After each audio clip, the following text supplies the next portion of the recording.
Biden has announced he will stand down from the race. I'm going to read the statement here. It has been the greatest honor of my life to serve as your president.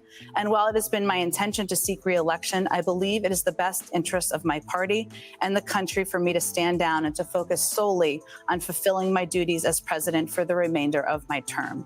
I will speak to the nation later this week in more detail about my decision. For now, let me express my deepest gratitude to all those who have worked so hard to see me reelected.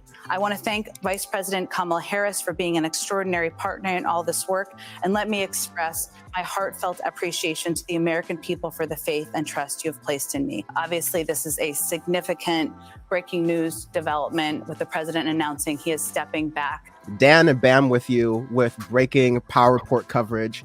Joe Biden has officially announced that he's not going to accept the nomination at the Democratic National Convention for president. That creates a little bit of a plot twist. We've gone from only the Almighty could tell me that I could resign or stop seeking the nomination to maybe if my advisors say if it's impossible for me to win, to my delegates are free to do what they want, to continuing off of former Joe Biden White House press secretary Jen Psaki's reading of the statement here. We have my fellow Americans in this post from Joe Biden on social media. I've decided not to accept the nomination to focus all of my energies and duties as president for the remainder of my term. My very first decision as the party nominee in 2020 was to pick Kamala Harris as my vice president, and it's been the best decision I've made. Today, I want to offer my full support and endorsement for Kamala to be the nominee of our party this year. Democrats, it's time to come together and beat Trump.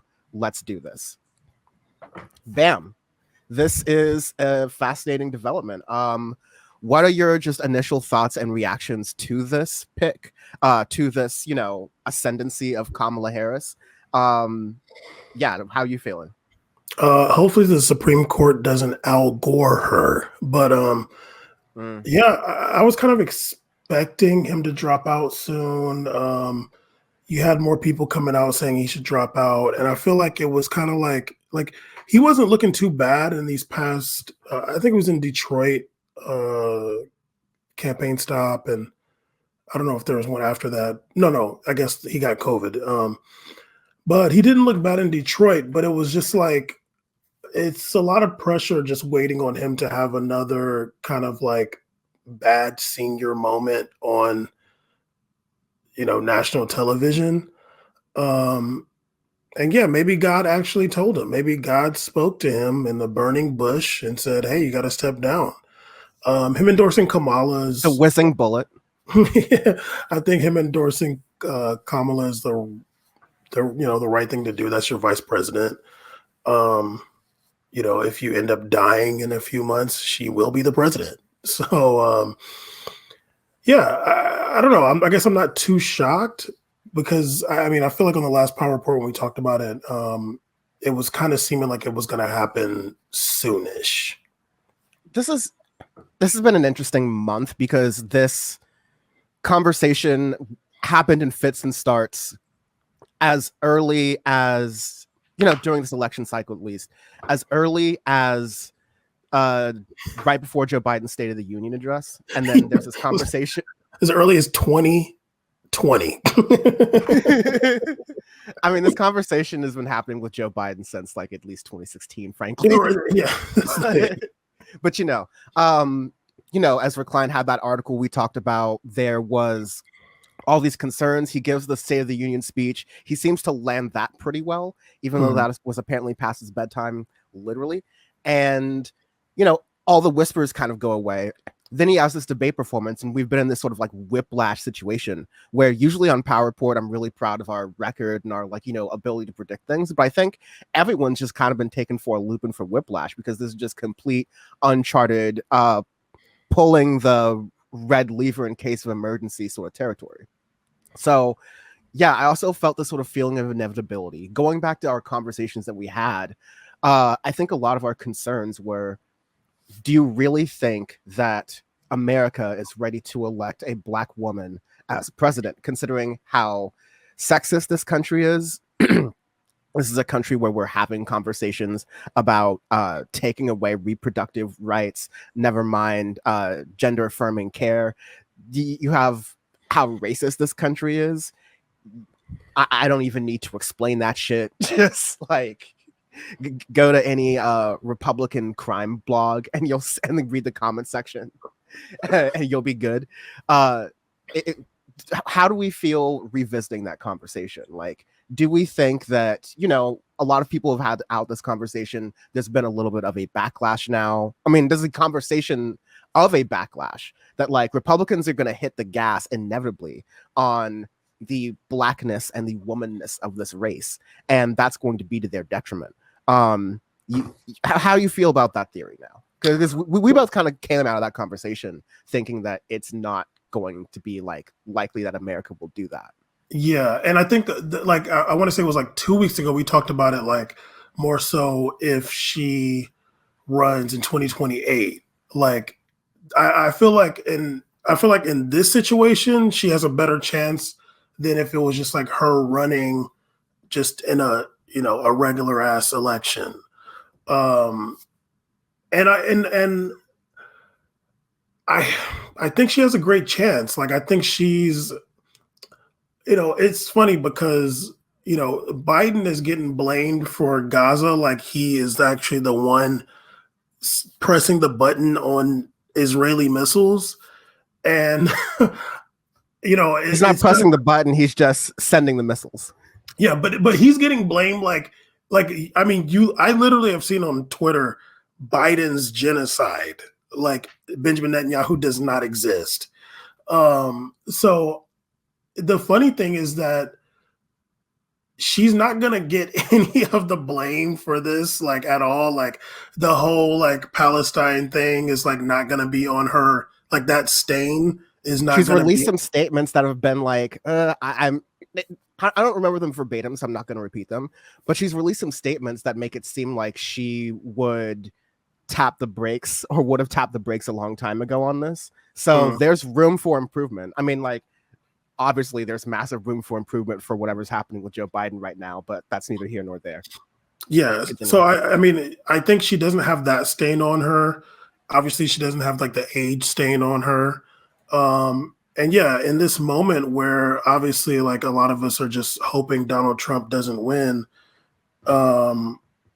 whatever was like the perceived lack of excitement for Joe Biden, I think she's in a good position to, go around the country and whip up excitement. And, obviously she's not going to have the same blunders, but she's not like she could have some blunders though. But either way, we're getting fairly close to the election, so only like 4 months away or less than that. And yeah, I think she has a great chance. Yeah, I have this joke we do on Power Report all the time. I'm going to drop it here. In defense of Kamala Harris. God damn it. This, you either die a hero or become the villain. This show. this business will do it to you. So I'm going to argue some logical reasons for Kamala Harris, in addition to kind of how I already framed the question, how the Republicans could, get overexcited with how much racism and sexism they could do additionally in this campaign, that it could actually work to their detriment.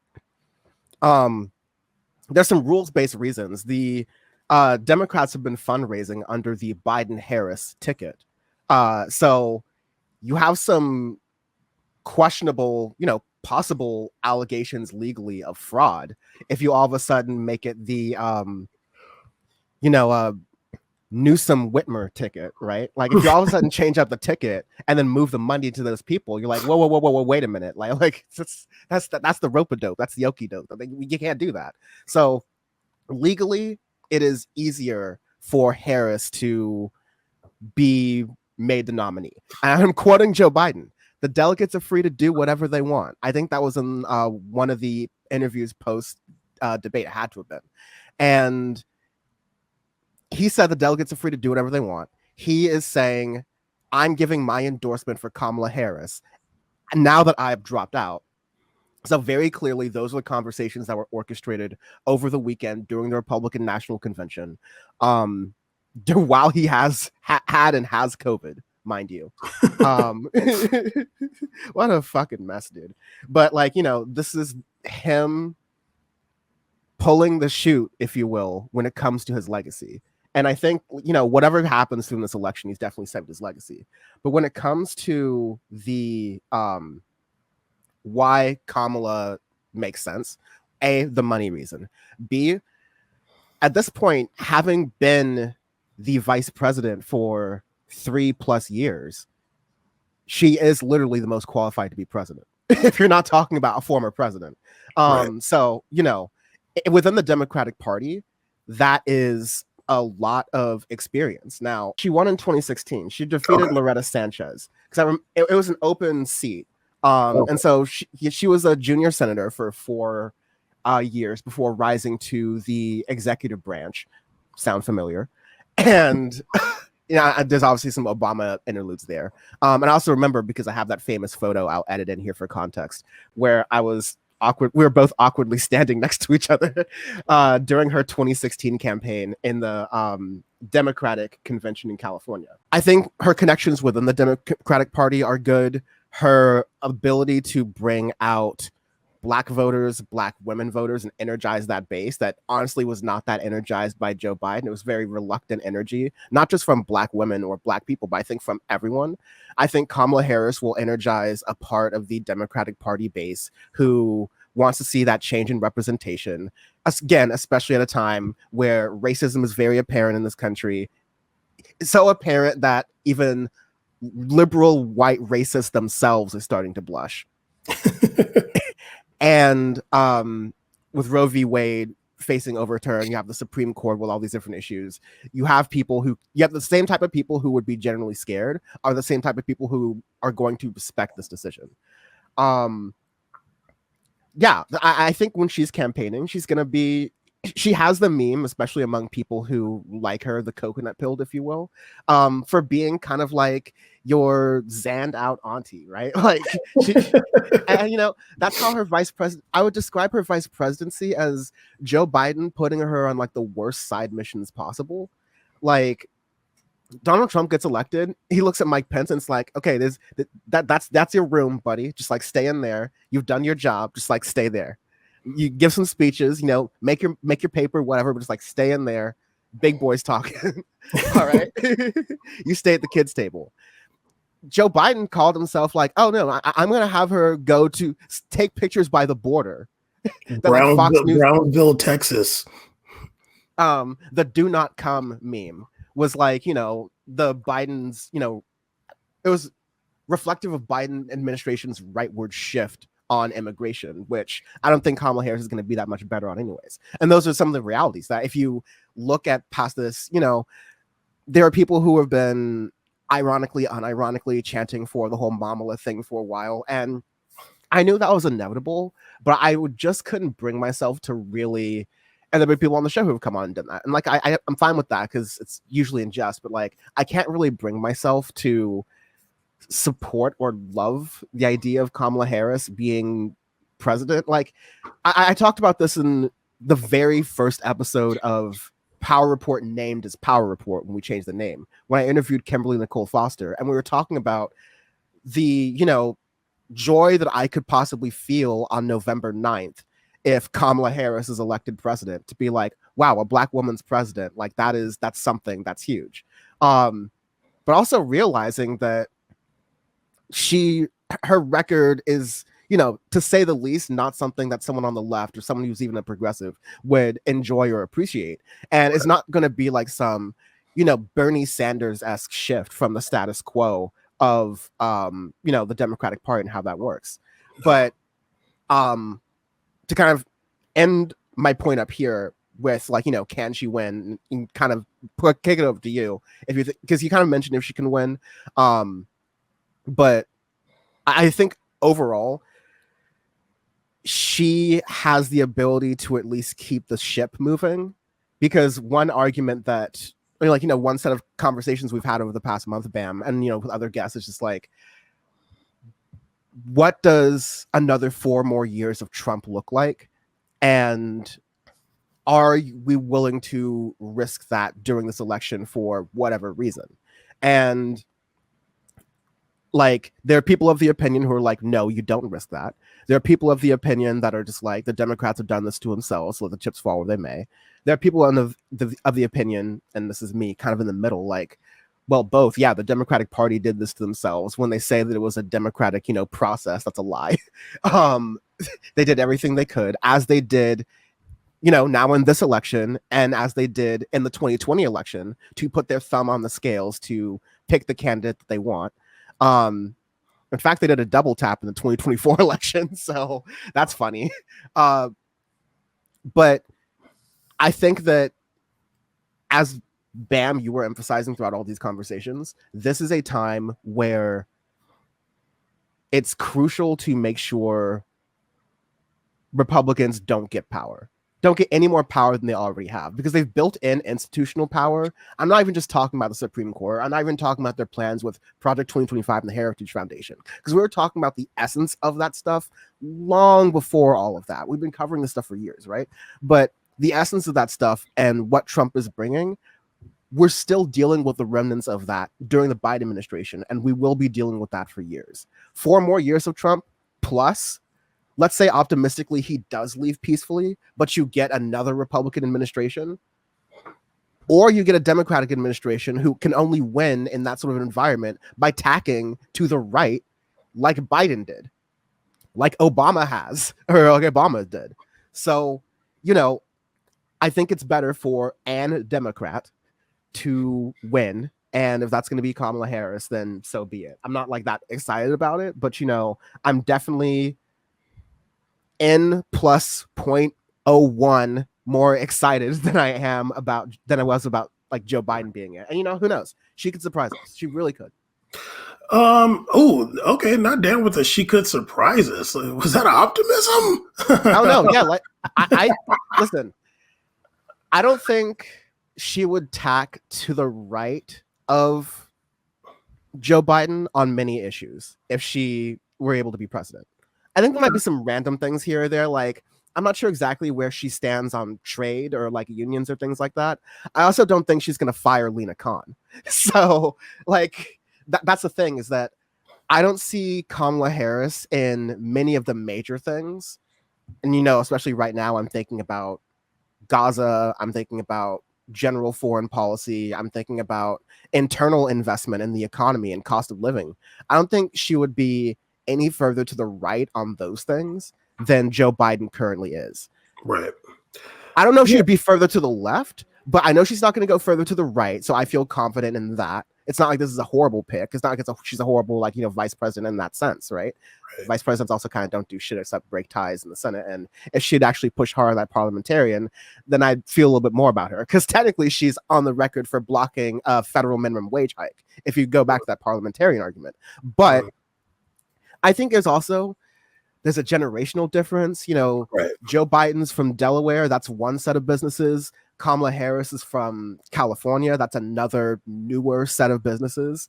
I think you could see, positive things in that scale as far as like regulation of big tech. I think you can see positive things on the scale of like, she came from Oakland, like working in Oakland in politics, right? Like I'm not saying she's going to be a Black Panther, but I'm saying you're just in an environment of radical politics, and that's going to leave you as a politician, even as a presidency, when you're balancing so many different things, it's going to leave you open to bigger ideas, I think. So I genuinely think Kamala Harris as a president could surprise us. We may just have more jails, though. That's just the only thing. We're just gonna have more prisons, but we'll have healthcare. Maybe she might fight for healthcare. There's just gonna be healthcare in the jails. Yeah, exactly. Yeah, better healthcare in prison. No, one annoying thing that for sure is gonna happen. Like, this is gonna definitely annoyingly activate Jay-Z and Beyonce and Chance the Rapper and all these freaking, it's about to be so annoying. I mean, although I do think Will I am's gonna dust off the MIDI keyboard. Like this is gonna be so annoying, but I don't really ever have expectations for like high up politicians in America. But I'll say this: even this is like you say you have like she could surprise us, and that's your optimism. I'll say this in defense of Kamala Harris. What she did as you know, what got her the Cop Mala moniker. I do think that part of that is like some of those things have just changed now. Like the progressive politics in this country are a bit more popular than they were at that time. Like things are changing naturally in a sense. And obviously they're changing on the right too. Like they're getting more aggressive over there. And like the progressive left is getting like a little bit more aggressive on our side too. So some of the things that might have gotten her a negative reputation now to her might seem like outdated and she might not go down that same path. When it comes to foreign policy, it's tough because America has changed a lot when it comes to foreign policy. I think also in a natural sense, like America is just not as powerful and doesn't have the same influence that it did once upon a time. I don't think she's going to be able to like quote unquote repair whatever's going on with Russia, but I do wonder what her outlook is going to be when it comes to China. Like, what is her relationship when it comes to Xi Jinping and stuff? I don't know. And then when you talk about like the Middle East and Africa and stuff like that, like America has been a bit more hands off than it has been in the past. So, you know, is she going to turn into a neocon? Like, I really hope not, but I do think that's possible. But then when it comes to domestic stuff, I feel like she is just like, I almost don't want to say like she's more progressive, but like things are more progressive. Like, you know what I mean? I don't know. I want to push you slightly a little bit on that. I think generally, sure. Like, you know, Joe Biden has been a more progressive president domestically than Barack Obama. And then he was in the past too. Like the times were different.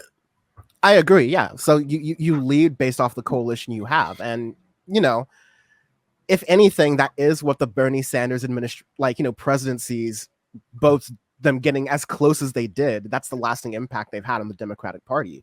Would have been better with Bernie, though. I saw a Bernie 2016 sticker on a car and I almost like started sobbing in the parking lot. Like it was really bad. Masturbated. Whoa, you know, like that one guy. Never mind. We're not going to go there. But I think specifically, you have a situation right now where I think Kamala can campaign on this really well. She can say, yes, there are people who are concerned about crime, and there are people who feel less safe than they want to. And I'm someone who is a really tough on crime sort of prosecutor, and I can address that, while also like doubling back and saying, okay, well, like if you look at the numbers, crime is going down by pretty much every metric in every single area, and like where it is going up, those are kind of issues of larger systemic things. Like people are blaming a lot of the crime on the unhoused. And that's an issue of being unhoused, right? People are blaming a lot of crime on hooliganism, and that's the issue of like, well, I mean, I'm not going to go on a Bill Cosby rant here, right? But you got to pull up your pit. No. Okay, so like, what I can say on that is that there are people who are complaining that, oh, kids are acting up and messing up. We have this issue in Southern California now with like the kids of color are doing street takeovers with their cars, and the white kids are doing street takeovers with their road bikes. And so like, it's just like, but you also, I think if you had parents who weren't like working constantly in all these other different places, they'd be a little bit more present in their kids, like, you know, communities. Right. Also, if the fathers were no, but I think Kamala is uniquely equipped to campaign like that. I really think the jury's out on what she would do as president. So like I think immigration would be like net neutral. Joe Biden, I think, is beaten Trump's numbers for deportations, and then like Obama was deporting a lot more people than Bush even too. So like I think you can see that trend overall continue to rise as a factor of more people are trying to immigrate in the country. But yeah, like other domestic things, and, maybe even some foreign policy things. I think there's something different most of the time when you have, and you're starting to have like a coalition of women world leaders who I think are taking a more like internationalist, pragmatic, vision of the global international order in a way that their male predecessors were a little bit more hungry for war and being like war hawks about it. So I think, like I said, she has the ability to surprise us. I think it's going to be over before the convention because there's going to be like there's going to be like a nomination process. The Ohio thing is not an issue anymore. It used to be that like Ohio had a nomination deadline. The Republicans in Ohio actually moved the deadline up. So let those conspiracy theories be where they may. I think that Kamala Harris has a better shot than Biden. I don't know if she can beat Trump. I know that I am moist for the debates. Oh yeah. No, the debates, like we'll see if they even debate. Like No. First of all, like Trump's going to be chomping at the bit for debate number 2. I don't think if Joe Biden was still in the race, I don't think there would be a second debate. There would be no incentive for Donald Trump to do it. And I think this, V2, especially now with the ear patch, see what I did there? I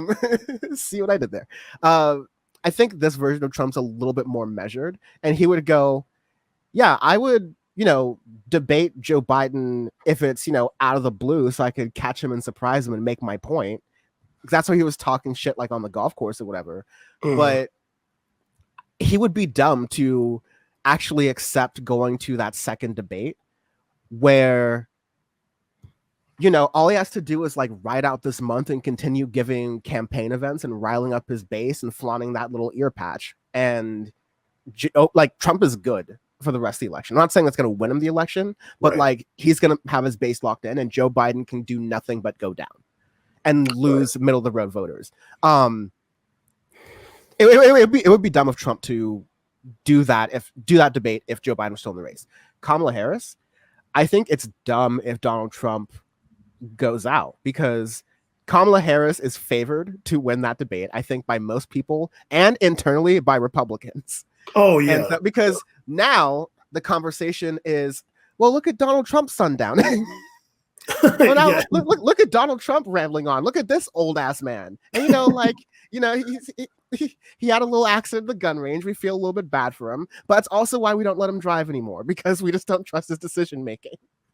Yeah, because last time he was in the car, he tried to grab the steering wheel from the Secret Service agent. I forgot about that. But yeah, Donald Trump right now is 78, and Kamala Harris is 59 from what I just saw. I think 59, and I think she's turning 60 this year, later this year. But yeah, the age difference is like fairly significant. And she's good in front of those mics. She's good freestyling. The best time C-SPAN was for watching was when she was on the Judicial Committee doing those hearings and asking questions. It was pornographic. It was great. It was so good. Like you forgot about Kamala. Like you started to No. You remembered Kamala, and you're like, oh, thank God, like she's not in the room with me asking the questions. Because like you feel like a menace to society when the cop is like, you're getting interrogated, like you done fucked up, right? Yeah, she was going hard.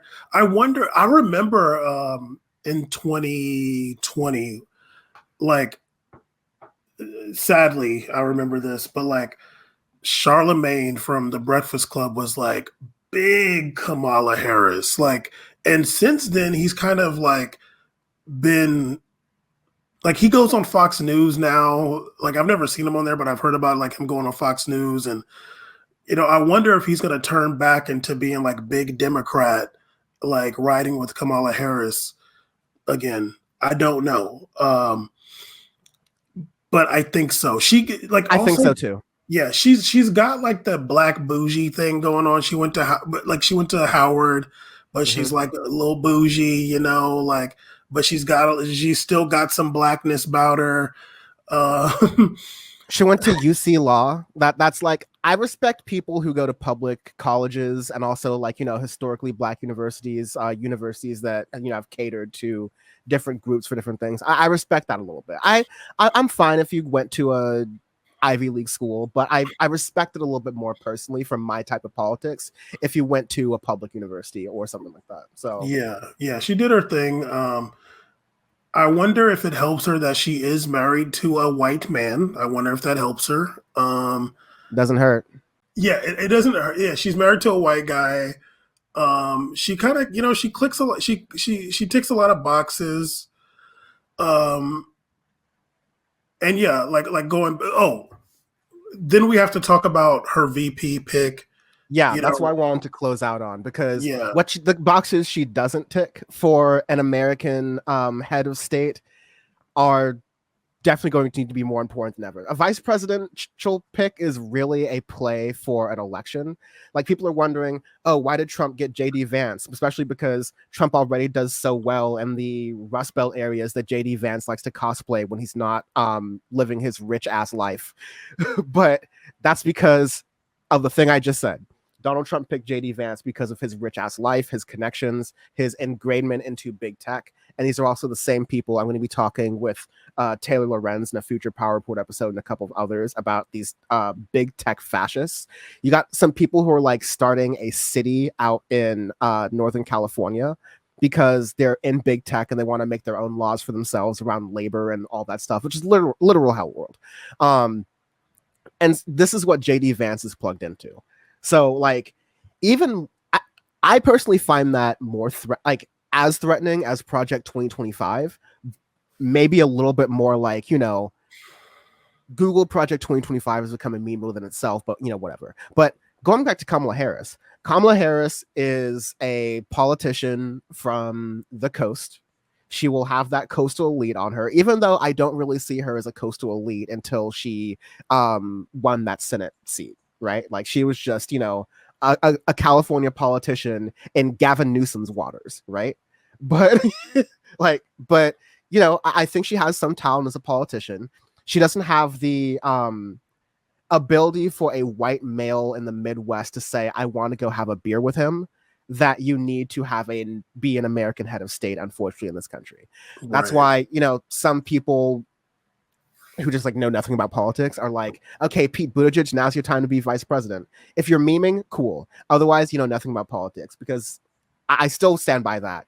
You can do Kamala Harris on a ticket. You can do Pete Buttigieg on a ticket, but you're going to need like a Tim Kaine to balance that ticket out. And you can't do both at the same time. No. Some of the vice presidential picks for Kamala Harris include Pennsylvania Governor Josh Shapiro, who also has a lot of ties and connections to money in that state. There's North Carolina governor, not just in that state, but within like the Democratic Party fundraising machine. There's North Carolina Governor Roy Cooper. There's Michigan Governor Gretchen Whitmer. See, that's that problem I was talking about earlier. Not a bad pick, but you just can't do that. Kentucky Governor Andy Beshear, and then California Governor Gavin Newsom. It's not going to be Gavin. It's not going to be Greasy Gavin. And I know that he is... I saw a tweet earlier that said, you feel that, California? No, not an earthquake. It's just Gavin Newsom's erection right now. Because we all know his political aspirations and we know that he wants to be president. But I think he, unlike Ron DeSantis, is smart enough to know that, and especially because he was campaigning for Joe Biden, he was in the spin room for Joe Biden after the debate, and was one of the few politicians saying that, hey, listen, Joe Biden had a rough night, but let's focus on the actual comparison here. He's ride or die he's ride or die Democratic Party. So he's going to do whatever the hell they tell him to. Right. Until 2020, I give it 2026, he releases a book. And then 2027, he starts to, put out the feelers, do some soft non-campaign stops in the Midwest, in the North, and then starts to announce his campaign in 2027. But is he going to do that if Kamala's looking for a second term? See, that's the other thing, though, is that the Democrats are kind of, Joe Biden is really going to look good if Kamala Harris wins, because he could possibly double jeopardy the Republicans into 12 years of Democratic rule. Can we imagine Dark Brandon's final gambit? 12 years of Democrats. So yeah, that's the thing. But you know what? Gavin Newsom's got oil in the tank. If he gets to be as old as Joe Biden, he's gonna run for president. Oh yeah. But yeah, I don't think it's gonna be Gavin. Finish your thought, but I don't think it's going to be Gavin Newsom. I also don't think it's going to be Gretchen Whitmer, not because she's not a talented politician, although I don't know, I haven't been paying a lot of attention to what she's been doing in Michigan with her trifecta, all the Democrats control everything in the state. I do know she's been fighting off right-wing extremists, so that'll help her. I do know she's a Midwest white person who's a politician, so that'll help her. So that'll help Kamala. Gretchen Whitmer just has the same problem that I was mentioning with Pete Buttigieg earlier, that you can't have two women at the top of the ticket. And so it can't be Gavin Newsom. It can't be Gretchen Whitmer. I think the other two are fair game. I lean towards Josh Shapiro. There was a good case made for it on the last Power Report with Ravana and Jeff talking about it. So I think that makes sense, just being connected to some of the money. He seems pretty competent. Wait, who is this again? I'm sorry, you said? Josh Shapiro, the governor of Pennsylvania. He's one political professor in Pennsylvania said that, I don't know if he's in Pennsylvania, but someone said that Shapiro's never lost an election and he's closer to the center of the Democratic Party. So I think that would be the most helpful. That's like a Rust Belt state. I think that would help him out a lot. Help her out a lot. But as we wind down here, what are your thoughts? I never heard of any of these people, Shapiro and Cooper. I never heard of these people, but maybe that's just because I'm whack. But I think it's a regional thing. These are just I much like we've had these conversations before. There are a lot of regular folks who live in states that are not California who are like, Gavin who? Gavin who'some? Yeah. Gavin threesome without Ron DeSantis? Yeah. So I don't know. Any of these white males, that's good, I guess. There's a part of me there is a part of me that feels like you could get some Republican women to vote for the Harris Whitmer ticket. They might just ooh, I really like that. I'm not gonna tell my husband, and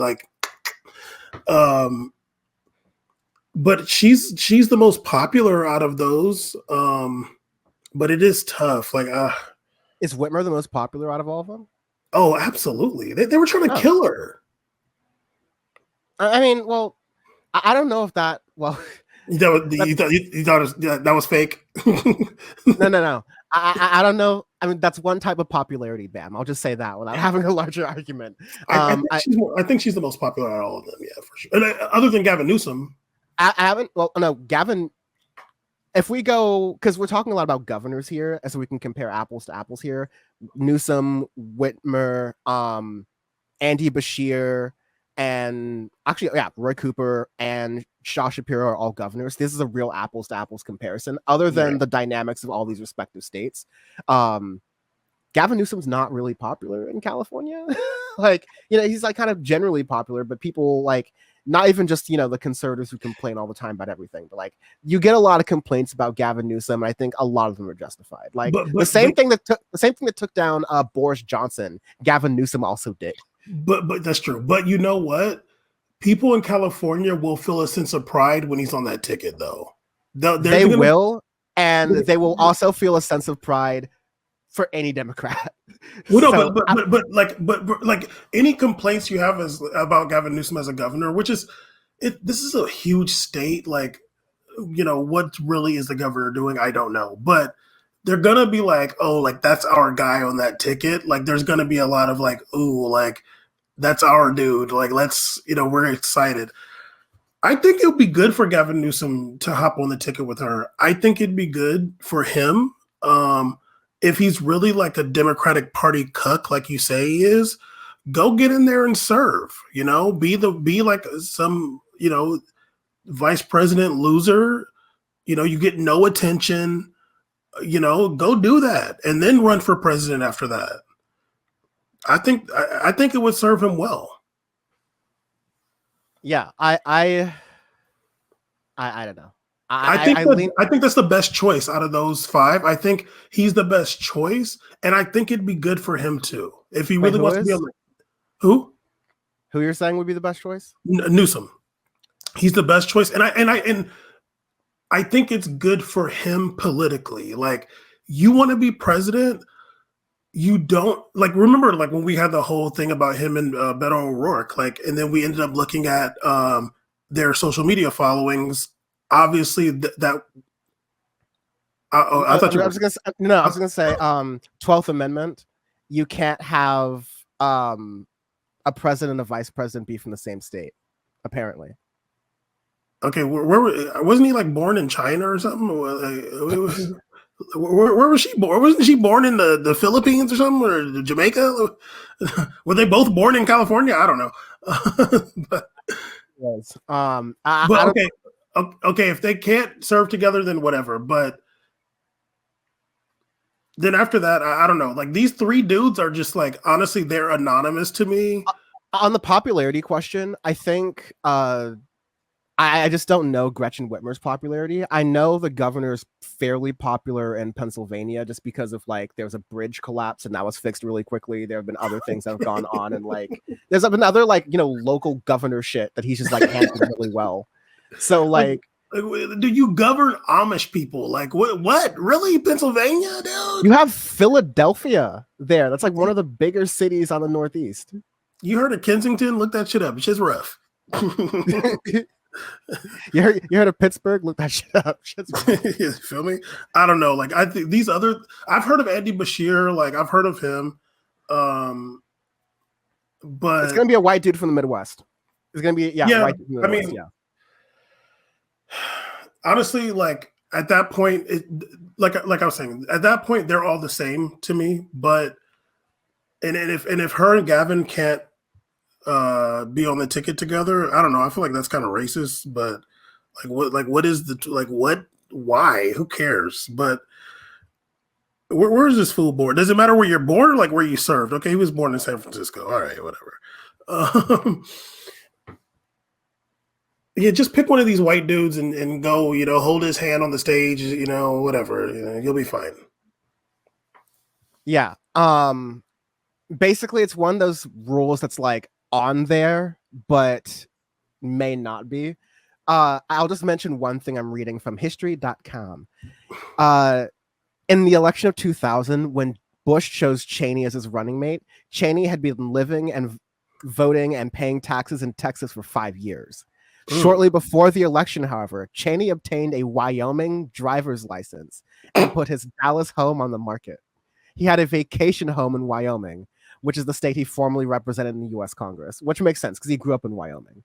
And that's why his daughter was representing there when she was early to fall on the knife against Donald Trump. But so, it could come up if the election is close and they're trying to, pull whatever game they will. And the Republicans are already saying, oh, you can't change the ticket. That's too late. We're going to sue. The Republicans are going to sue over the election outcome anyways. They just have to find the reason, right? Now they have to make up new reasons because it's a new person, but they'll do it anyways. So that's all, folks. That's how it's going to be. It's going to be a very interesting month seeing how Kamala Harris blossoms into campaigning out of the cocoon. Let's see if we're raining coconuts by the time the convention comes around, or if things get kind of awkward. We're gonna have a lot of content off of it because she's gonna have to give a lot of interviews and things are going to happen, and politics is gonna feel closer to normal than it has in a long time, I think. Be ready to hear her defend Joe Biden on Gaza. Be ready to hear that. She's gonna be,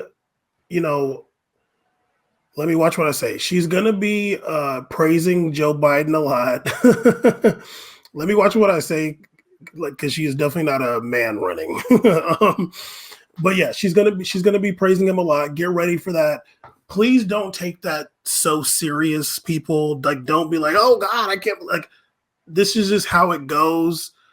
When Hosni Mubarak was out in Egypt, when they got rid of him, they protested in the streets for months to get rid of Hosni Mubarak.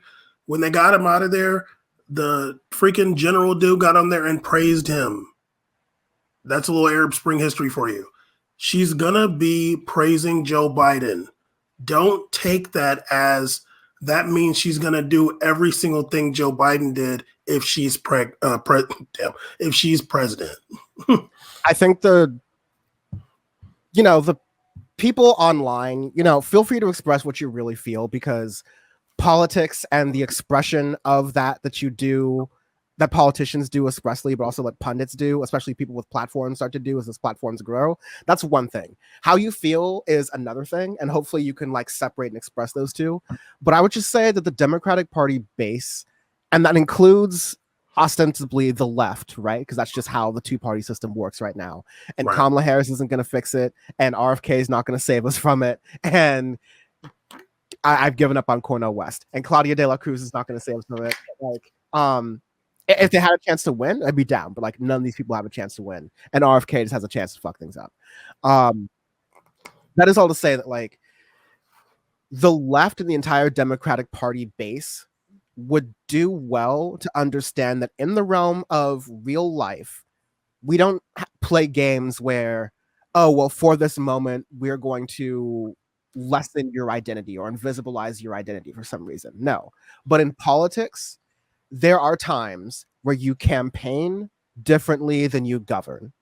And let's remember, campaigns really don't have a lot to do with actually being a president. Debates don't really have a lot to do with being a president. This is tradition. This is pomp and circumstance. This is the warped and morbid way of how we do president. You know what we should do? We should actually honestly just pick from governors. Because that's a close example of okay, you're running shit, or if you're the governor of Rhode Island, we all get to look at you and okay, really, Rhode Island? You try to run the country and you run, get the fuck out of here. Okay, so we'll have those conversations, but at least we actually get to show you running something and having proof of, oh, you're a border state, you have some foreign policy interactions, right? Even if it's Canada, you have some foreign policy interactions, right? I don't know if Idaho be thugging it out with the Mounties. Let's talk that out, right? But I think that you get this situation that we're in right now, where we're going to get to really meet Kamala Harris. That's going to be helpful for us, and it's fine if while she's campaigning, she says some things that we don't like, because what matters is what she does if she becomes president. Right. What matters is that tangible reality. And again, I think she could surprise us. I think I'm remembering that. I'm remember that. That's a lot coming from you. Yeah, I think she could surprise us. 4 years is a long time to surprise and disappoint us, but I don't think she can be any more disappointing than Joe Biden. And I think there's only further left to go, except for immigration. Okay, I have a question. Do you think, let's say Kamala wins 2024, do you think Trump runs again 2028? He will be 82 years old. No. Lose once, shame on me. Lose twice, shame on you. And your loser ass, fake ear ass, goblin looking motherfucker. Yeah, no. There's no. I think. Listen, Donald Trump's gonna want to. Donald Trump's gonna have a mean podcast. Joe Rogan's gonna have some competition if Kamala Harris wins the presidency, because that's all the man's gonna have. If he tries to run again, it's gonna be okay, dude, we thought you had you won in 2016 because we thought you could beat Hillary, and you know what? You beat everyone else in the Republican ticket, and you did. Hillary was also easy to beat, just as Trump was easy to beat. So there's that. Then in 2020, we put you up against, sleepy Joe Biden, and you lost. Then in 2024, we put you up against zanned out Kamala Harris, and you lost. So you're 82, dude. You keep rambling. He's going to have 4 years of him saying crazy shit and embarrassing things, except the context of America is going to be under a Kamala Harris administration. So Trump is going to seem crazier. We will have rejected that as a country. And he's going to have 4 more years of sundowning. So we're all going to get to look at that and go like, listen, like Joe Biden got there sooner, but Donald Trump is getting there, and he's going to really, really get there within those next 4 years. Especially spiraling out of control, being a Kamala Harris birther. So I think he's going to run again. Interesting. There's too much money to be made. There's a lot of money to be made, but I think he's going to have to. He's not going to. They're not going to part the Red Sea, as you will, that like the Republicans did in the 2024 thing. Like he's going to have to come to the debates. If he doesn't, his competitors are going to capitalize off of that. It's going to be an open primary for the Republicans. If none of the candidates are going to agree on anything else but the fact that Donald Trump's a losing bitch, and that if he's not on the debate stage, at least defending himself to show that he's not, then we should just disregard and discredit him. The media is going to come after him. The Republicans are going to turn on him. The only Republicans that won't turn on him are the ones who are going to be making money from the endeavor. And through all the legal issues he's going to be inevitably going through, I think he's just going to like alienate those people who were like left at that point. So you're 100% right in all of that, but there's still going to be a lot of people in the cult. There'll be less, but there's still going to be people. He's still the guy. And I can settle on that. I can settle on Donald Trump potentially running again in 2028 if he loses in 2024 for money. But I just also think that like the Republican Party is not going to give him the same red carpet treatment. No, they won't. And it's not just going to be like the Republican Party establishment. It's going to be the media, and it's going to be the voters.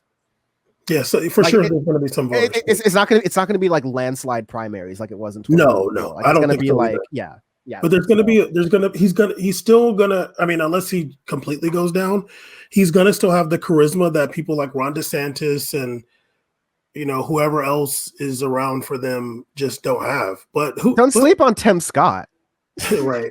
But you know what? Like maybe somebody like Joe Rogan ends up running on the Republican ticket.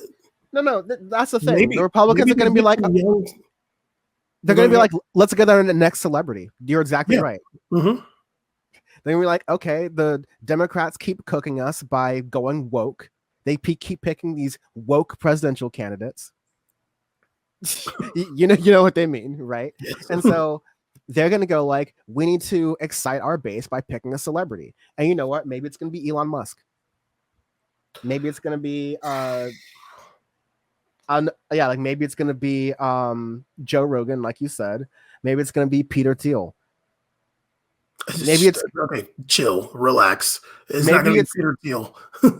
Maybe it's going to be Mark Cuban. I don't think it would be, but he could be like I'm the moderate Republican. That's actually a good one. Yeah, Mark Cuban. Yeah. I think it could be a celebrity. I just threw Joe Rogan out there. I can't really see it because he just is kind of too slow. But and I don't think Elon Musk. He's just too lazy to be president. Yeah, he's too lazy. Elon Musk wasn't born here, right? He was born in South Africa. I don't think he can do it. But didn't stop the calls when Arnold Schwarzenegger was governor. Yeah, like when Arnold Schwarzenegger was, to be clear, when Arnold Schwarzenegger was governor of California, Republicans were calling on a change to the Constitution to allow him to run for and become president. Jesus, was he born in South Africa, Pretoria or something? Yes, like that? Yes, Pretoria. Thank God. I just picked the whitest city down there.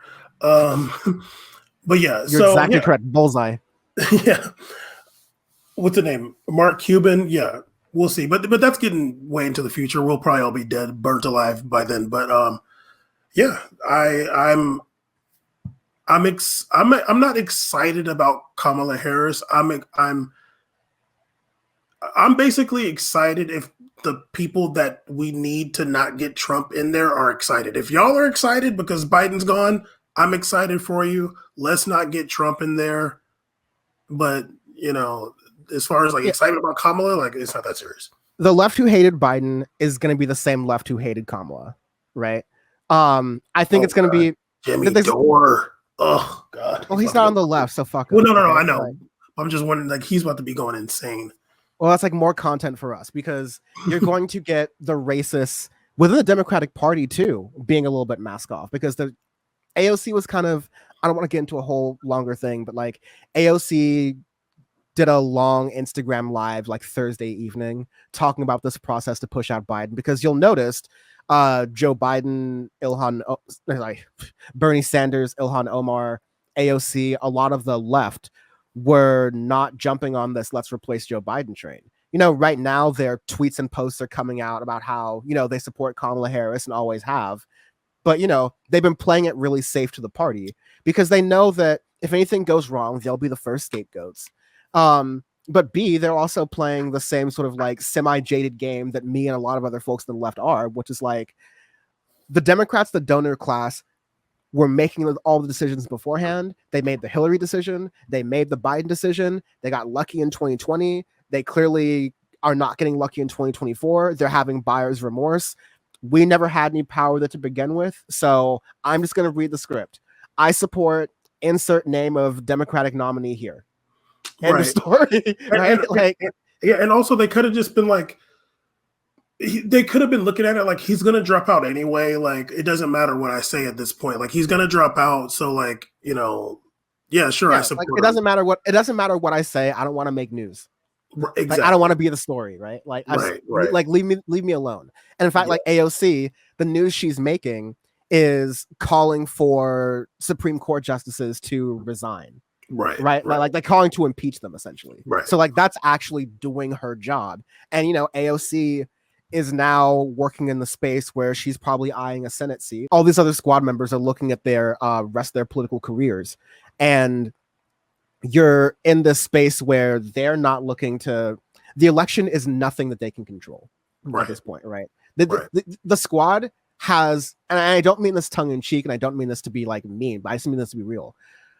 If you think the squad has the ability to move the needle significantly as far as what the administration is doing on Gaza, and you haven't accepted the fact that like they don't have that ability, they literally have more of an ability to do that than they do the nomination process of the presidency. Like mathematically, they literally have more of an ability as Congress people to move the needle on Gaza than they do as Congress people to move the needle on who should be the Democratic nominee. And they know that. So they're like, of course, all these like hungry ass Politico reporters, and we've been talking about this, the media loves this, and they're going to love this too, right? Because it's just, and you know what? We're gonna eat good too, all right? We are eating good right now. So it's gonna be good for everyone in the media, but they know, and they're rolling their eyes and like, I'm not gonna make news. I'm not gonna give you news. Fuck off. I'm not gonna give you news. I'm gonna do my job. Fuck off. I'm not gonna give you news. Don't give your enemies content. And that's what they're doing. But the overall point I was making is that if you're on the left and you hated Biden, Kamala's not gonna make, you're not going to like Kamala anymore unless your identity politics value is more than your politics value. All right. So like, that's fine. And there's a lot of leftists like that. And I don't think you're less of a leftist than that. I just think your values are off. And I think a lot of leftist values are off. That's why we have this show. But I think this is a thing about moderates who didn't like Trump and didn't like Biden. And this is a thing about exciting a base of people who were less interested in voting. And for a lot of people, Kamala Harris is, I'm going to drink after this. Kamala Harris is inspiring to a number of people at the top of the ticket to be president. And so she has that going for her. We just have to see how that pulls out. How the Democrats are able to project their own form of unity in at the convention. There's still the possibility that at the convention, you know, Kamala Harris can just completely fail over the next 3 or 4 weeks, and at the convention, it becomes contested, becomes a mess. I think that's only good for Trump, especially in August. But I also don't think that will happen because they're going to pick sooner. They're going to pick before the convention. It's all going to be pomp and circumstance. So I think it's going to be all about how Kamala is able to communicate leadership, unity, and, you know, the ability to excite people that Hillary Clinton didn't have, that Barack Obama did, that Ronald Reagan did have, and Mitt Romney didn't. Right? Like, whatever it is, like that X factor that as a campaigner, you're able to use that to jettison yourself into being honestly a better campaigner than president. I'm not asking for that hex on Kamala Harris. I'd rather her be a better president than campaigner, but I'd also need her to win. Right. So 100%. Yeah, agreed.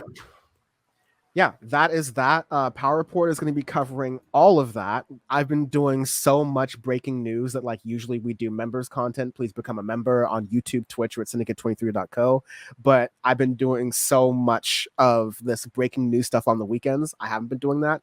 But if you are a member, not only are you getting access to the vault, the episodes that can't be on YouTube anymore, the episodes that, same thing with Audio Face, but you also get brand new content, including Bam's History of Islam, first episode being filmed in August, probably dropping in August or September. So check out that. People love it. There's a notebook. He's got a book. He's reading. He's researching. Someone's got to. But yeah, we can't do any of this without your support. Please support. We appreciate you. And we will talk to you inevitably very soon. The power's always with you. Take care. Peace.